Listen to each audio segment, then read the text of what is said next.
Azərbaycan Respublikası Prezidentinin 27 noyabr 2017-ci il tarixli 3406 nömrəli sərəncamı ilə təsdiq olunmuş Azərbaycan Respublikasında baramaçılığın və ipəkçiliyin inkişafına dair 2018-2025-ci illər üçün dövlət proqramının həyata keçirilməsi üzrə tədbirlər planının müvafiq bəndləri üzrə maarifləndirmə və təbliğat işi aparılması məqsədi ilə Ağcabədi rayon İcra Hakimiyyətinin təşkilatçılığı ilə oktyabrın 16-sında Ağcabədi Dövlət Aqrar İnkişaf Mərkəzinin inzibati binasında kümçülərlə görüş keçirilib.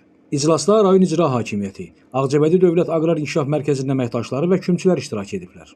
Çıxış edən rayon İcra Hakimiyyəti başçısı aparatının sosial-iqtisadi inkişafın təhlili və proqnozlaşdırılması şöbəsinin müdür müavini Muxtar Bağırov, barama istehsalçıları, tədarükçüləri və emal müəssisələri arasında korporasiyaların yaradılmasının vacibliyini vurğulayıb. O, həmçinin barama istehsalı və emalı sahəsinə yerli və xarici investorların cəlb edilməsini, barama tədarük edən kümçülərin iş fəaliyyətlərinə müsbət təsir edəcəyini qeyd edib. Muxtar Bağırov öz çıxışında qabaqcıl barama istehsalçılarının nailiyyətlərinin təşviqi sahəsində qabaqcıl baramaçıların hər zaman rayon İcra Hakimiyyəti başçısı tərəfindən xüsusi diqqətdə saxlanıldığını da diqqətə çatdırıb. Ağcabədi Dövlət Aqrar İnkişaf Mərkəzinin direktoru Abbas Süleymanov çıxış edərək, ipəkçilik məhsulları istehsalının genişlənməsi sahəsində görülmüş tədbirlərdən, həmçinin tədarük olunmuş baramanın ilkin emalı üçün barama qurutma məntəqəsinin, o cümlədən Ağcabədi rayonunda barama qəbulu və emalı məntəqəsinin yaradılmasının vacibliyini və bu sahədə görüləcək işlər barədə iştirakçıları məlumatlandırıb. Sonda tədbir iştirakçılarını maraqlandıran suallar ətraflı şəkildə cavablandırılıb.